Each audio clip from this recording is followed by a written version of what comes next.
Fala galera, tudo bem com vocês? E aí, como é que vocês estão? Bora lá, vamos continuar nossa leitura bíblica em um ano. Estamos na semana de número 22 e hoje é o quinto dia. É isso aí, quinto dia da semana 22, nós vamos ler 1 Reis capítulo 12, 1 Reis capítulo 13 e 2 Coríntios capítulo 3. 1 Reis 12, 1 Reis 13 e 2 Coríntios capítulo 3. É isso aí, vamos nessa? Deus, obrigado por esse dia, pelo teu amor por nós, pela vida abundante que o Senhor nos dá. Pai, nós estamos vivos em Ti, nós vivemos para Ti, nós vivemos por Ti. Deus, obrigado pela sua vida em nós somos gratos ao Senhor, Pai, porque a sua vida faz toda a diferença nas nossas vidas, Deus. Nós somos dependentes, somos filhos, somos servos, somos seus amigos. Obrigado, Jesus. Obrigado, Espírito Santo. Obrigado, Deus Pai. Fica conosco, Deus, no tempo de leitura da sua palavra, que a sua palavra penetre no nosso coração de uma maneira ímpar hoje, Pai, que ela fale conosco profundamente, em nome de Jesus. Amém. Aleluia, glória a Deus. Vamos nessa? 1 Reis capítulo 12. Roboão foi a Siquém, onde todos os israelitas tinham se reunido para proclamá-lo rei. Assim que Jeroboão, filho de Nebate, que estava no Egito para onde tinha fugido do rei Salomão, soube disso, voltou de lá. Depois disso mandaram chamá-lo. Então ele e toda a Assembleia de Israel foram ao encontro de Roboão e disseram: Teu pai colocou sobre nós um jugo pesado, mas agora diminui o trabalho árduo e este jugo pesado, e nós te serviremos. Roboão respondeu: Voltem a mim daqui a 3 dias. Então o povo foi embora. O rei Roboão perguntou às autoridades que haviam servido ao seu pai Salomão durante a vida dele: Como vocês me aconselham a responder a este povo? Eles responderam: Se hoje fores um servo deste povo e servi-lo, dando-lhe uma resposta favorável, eles sempre serão teus servos. Roboão, contudo, rejeitou o conselho que as autoridades de Israel lhe tinham dado e consultou os jovens que haviam crescido com ele e o estavam servindo. Perguntou-lhes: Que conselho vocês me dão? Como devo responder a esse povo que me diz: Diminui o jugo que teu pai colocou sobre nós? Os jovens que haviam crescido com ele responderam: A este povo que te disse: Teu pai colocou sobre nós um jugo pesado, torna-o mais leve, dize: Meu dedo mínimo é mais grosso do que a cintura do meu pai. Pois bem, meu pai lhes impôs um jugo pesado, eu o tornarei ainda mais pesado. Meu pai os castigou com simples chicotes, eu os castigarei com chicotes pontiagudos. 3 dias depois, Jeroboão e todo o povo voltaram a Roboão, seguindo a orientação dada pelo rei: Voltem a mim daqui a 3 dias.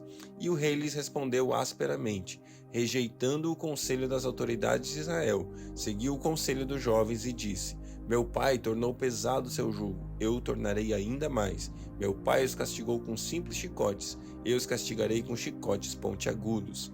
Então o rei não ouviu o povo, pois esta mudança nos acontecimentos vinha da parte do Senhor, para que se cumprisse a palavra que o Senhor havia falado a Jeroboão, filho de Nebate, por meio de do Silonita Aías.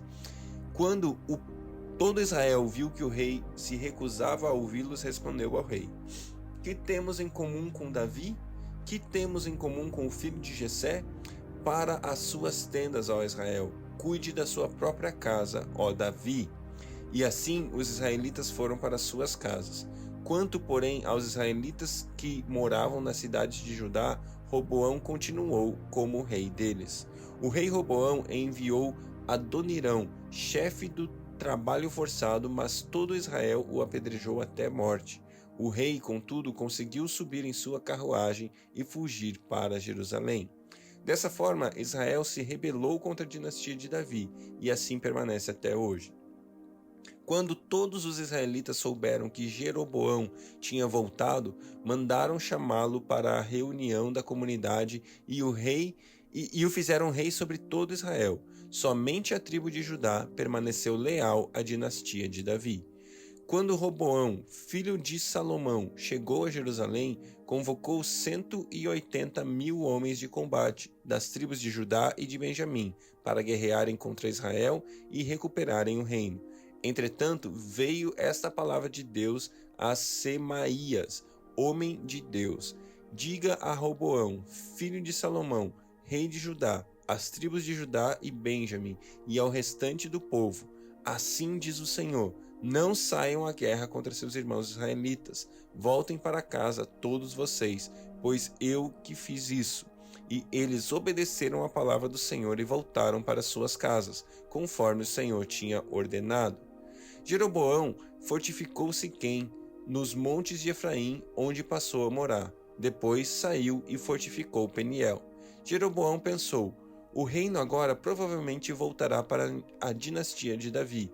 Se este povo subir a Jerusalém para oferecer sacrifícios no templo do Senhor novamente, dedicarão sua lealdade ao Senhor deles, Roboão, rei de Judá. Eles vão me matar e vão voltar para o rei Roboão. Depois de aconselhar-se, o rei fez 2 bezerros de ouro e disse ao povo: vocês já subiram muito a Jerusalém. Aqui estão os seus deuses, ó Israel, que tiraram vocês do Egito. Mandou pôr o bezerro em Betel e outro em Dan. E isso veio a ser um pecado, pois o povo ia até Dan para adorar aquele bezerro.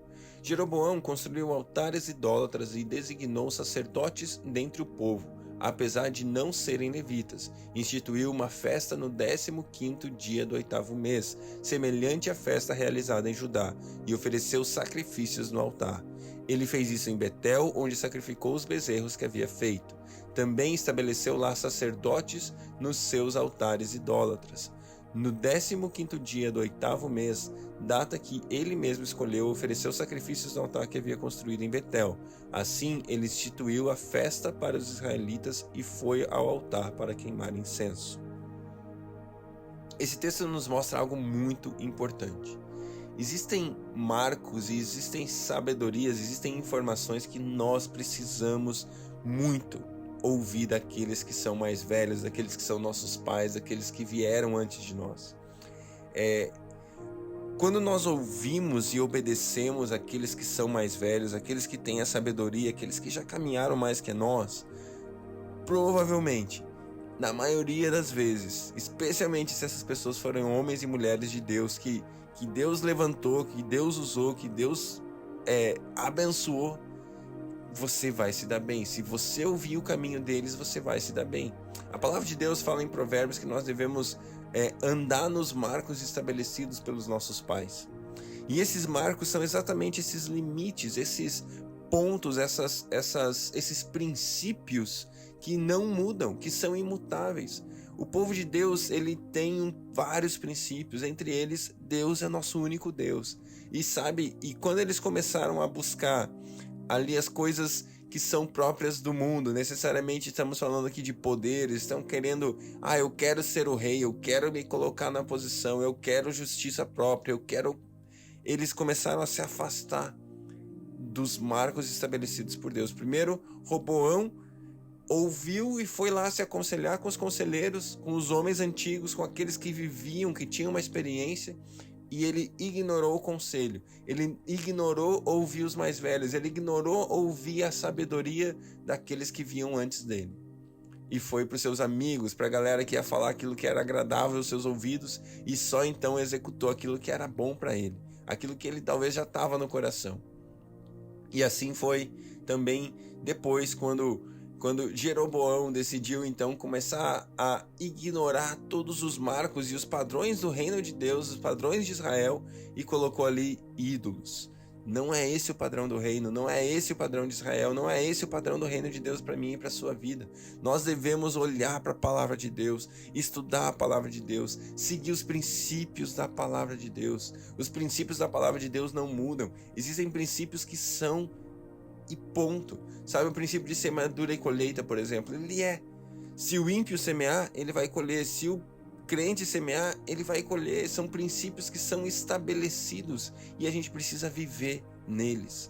Sabe, o princípio de caráter, princípio de santidade, são princípios que eu e você devemos nos submeter.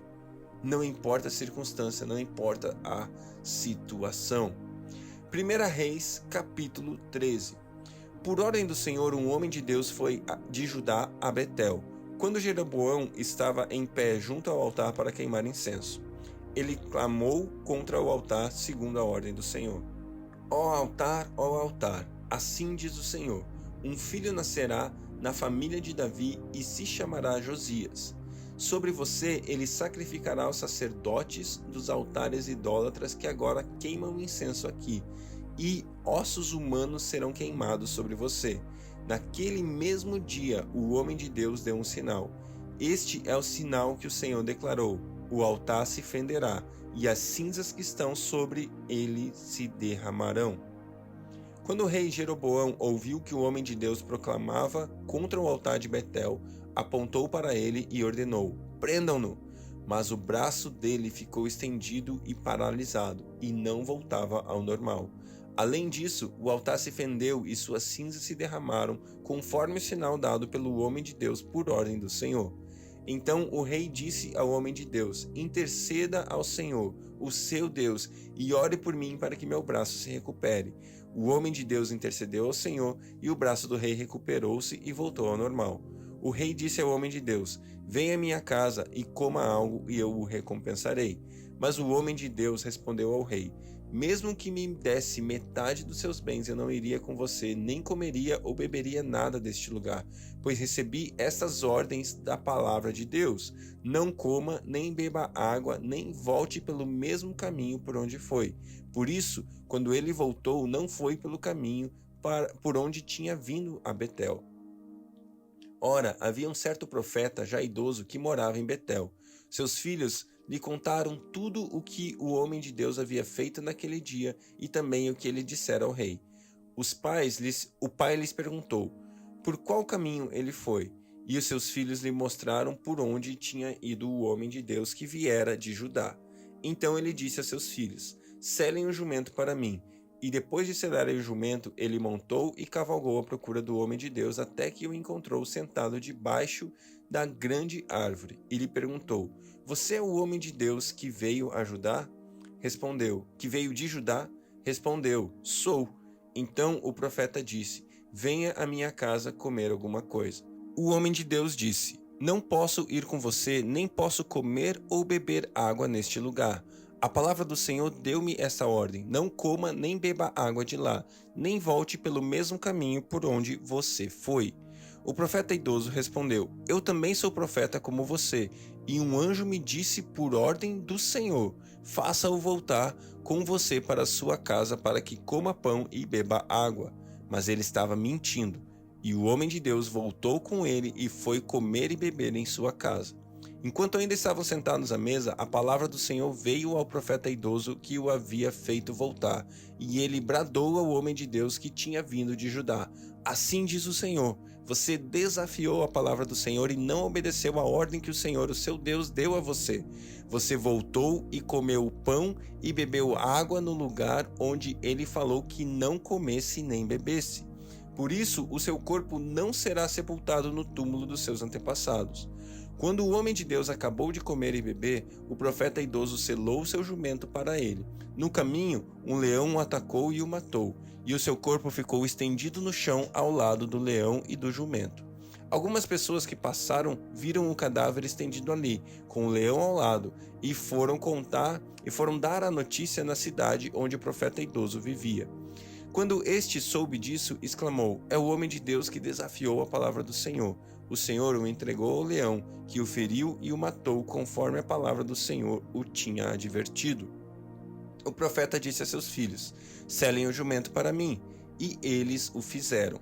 Ele foi ao encontro do cadáver caído no caminho, com o jumento e o leão ao seu lado. O leão não tinha comido o corpo nem ferido o jumento. O profeta apanhou o corpo do homem de Deus, colocou-o sobre o jumento e o levou de volta para Betel, a fim de chorar por ele e sepultá-lo. Ele o pôs no seu próprio túmulo, e se lamentaram por ele, cada um exclamando: ah, meu irmão!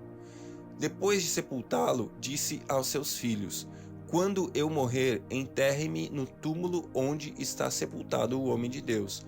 Ponham os seus ossos ao lado dos meus ossos. Pois a mensagem que ele declarou por ordem do Senhor contra o altar de Betel e contra todos os altares idólatras da cidade de Samaria certamente se cumprirá.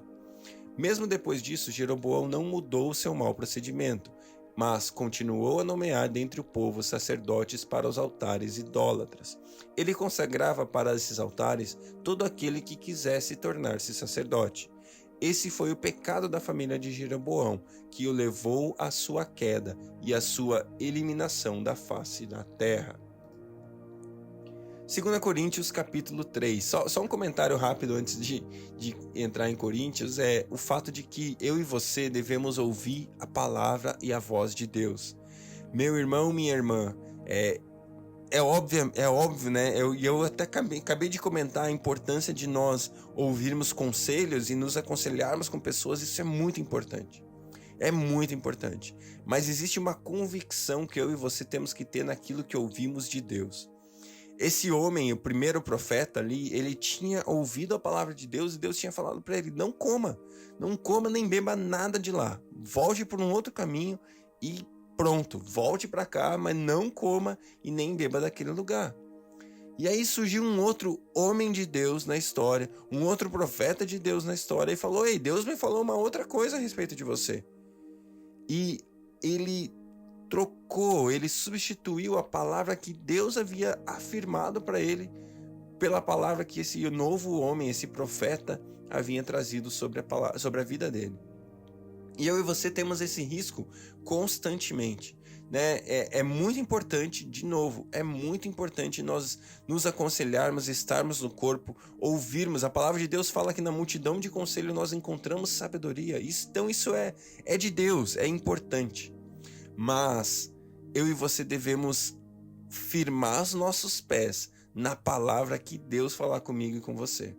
Não adianta nós ouvirmos de Deus algo e aí nós buscamos um conselho e nós mudamos aquilo que Deus havia falado com a gente e vamos em direção ao conselho, ignorando a palavra de Deus. Isso certamente nos levará por caminhos tortuosos. Então fique atento, fique com aquilo que Deus te falou. 2 Coríntios capítulo 3. Será que com isso estamos começando a nos recomendar a nós mesmos novamente? Será que precisamos, como alguns, de cartas de recomendação para vocês ou da parte de vocês? Vocês mesmos são a nossa carta escrita no nosso coração, conhecida e lida por todos. Vocês demonstram que são uma carta de Cristo, resultado do nosso ministério, escrita não com tinta, mas com o Espírito do Deus vivo, não em tábuas de pedra, mas em tábuas de corações humanos. Tal é a confiança que temos diante de Deus por meio de Cristo. Não que a possamos reivindicar qualquer coisa com base em nossos próprios méritos, mas a nossa capacidade vem de Deus. Ele nos capacitou para sermos ministros de uma nova aliança, não da letra, mas do Espírito, pois a letra mata, mas o Espírito vivifica. O ministério que trouxe a morte foi gravado com letras em pedras, mas esse ministério veio com tal glória que os israelitas não podiam fixar os olhos na face de Moisés por causa do resplendor do seu rosto, ainda que desvanecesse. Não será o ministério do Espírito ainda muito mais glorioso? Se era glorioso o ministério que trouxe condenação, quanto mais glorioso será o ministério que produz justificação. Pois o que outrora foi glorioso, agora não tem glória em comparação com a glória insuperável. E se o que estava se desvanecendo se manifestou em glória, quanto maior será a glória do que permanece. Portanto, visto que temos tal esperança, mostramos muita confiança. Não somos como Moisés, que colocava um véu sobre a face para que os israelitas não contemplassem o resplendor que desvanecia. Na verdade, a mente deles se fechou, pois até hoje mesmo o véu permanece quando é lida a antiga aliança. Não foi retirado, porque é somente em Cristo que ele é removido. De fato, até o dia de hoje, quando Moisés é lido, um véu cobre os seus corações. Mas quando alguém se converte ao Senhor, o véu é retirado. Ora, o Senhor é Espírito, e onde está o Espírito do Senhor, ali há liberdade. E todos nós, com a face descoberta, contemplamos a glória do Senhor. Segundo a sua imagem, estamos sendo transformados com a glória cada vez maior, a qual vem do Senhor, que é Espírito. Queria destacar um texto aqui: quando alguém se converte ao Senhor, o véu é retirado. Isso é tremendo, meus irmãos. Quando alguém se converte a Jesus Cristo, eu e você recebemos todo o acesso. Aquilo que impedia, a gente de ver a glória de Deus, de viver na glória de Deus, de experimentar a glória de Deus de uma maneira intensa, sobrenatural, de uma maneira constante. Aquilo que nos impedia de viver na glória é retirado, e através de Cristo eu e você temos acesso à glória de Deus. Eu e você podemos viver constantemente expressando e experimentando a glória de Deus. Jesus Cristo abriu o caminho para que a glória de Deus se tornasse acessível aos homens. É isso mesmo, é isso que a gente está lendo nesse texto. Quando o véu é retirado, eu e você podemos então viver de uma maneira diferente, porque o Espírito de Deus nos traz liberdade, livre acesso, e todos nós podemos contemplar com a face descoberta a glória de Deus. É isso que o texto está dizendo para mim e para você. Sabe, isso me incentiva, por exemplo, no meu momento de oração, no meu momento de culto. Sabe qual é a expectativa que eu vou para um culto, para o meu momento de oração, para o meu momento de intimidade com Deus? Será que eu vou lá esperando ver a glória de Deus, ou vai ser só mais um momento, vai ser só mais um tempo, vai ser só mais uma oração jogada ao vento, sabe? Muitas vezes nós nos portamos diante de Deus sem expectativa nenhuma. Mas o que esse texto está dizendo é que o véu foi rasgado e eu e você temos liberdade no Espírito e podemos, com o rosto descoberto, contemplar a glória de Deus. Segundo a sua imagem, nós estamos sendo transformados. Então, ou seja, quando nós contemplamos a glória de Deus, eu e você somos transformados a quem? A imagem dele. Segundo a sua imagem, somos transformados de glória em glória, ou com a glória cada vez maior, que vem do Senhor, a glória dele, que vem do Senhor, que é o seu Espírito. Ou seja, o Espírito Santo em nós, habita em nós, nos enchendo, sendo a glória de Deus em nós. Assim, nós manifestamos quem Deus é para o mundo. Glória a Deus, que Deus abençoe seu dia e até amanhã.